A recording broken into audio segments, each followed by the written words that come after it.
আজকে রান্না করব চর্বি, ডাল, আলু। বেটে রাখা মশলাগুলো দিয়ে দিব।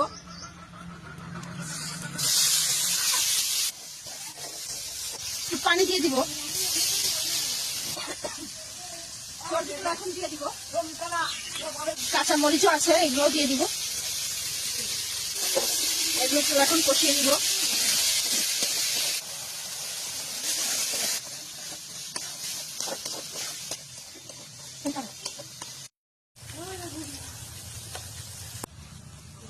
চর্বি কষানো হয়ে গেছে, আলু আর ডাল দিয়ে দিব।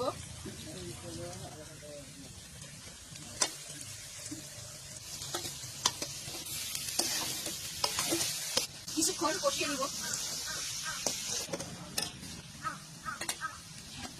এখন ঢাকনাটা দিয়ে দিব। কষানো হয়ে গেছে, এখন পানি দিয়ে দিব। রান্না হয়ে গেছে চর্বি, ডাল, আলু। আমি এখন খাবো।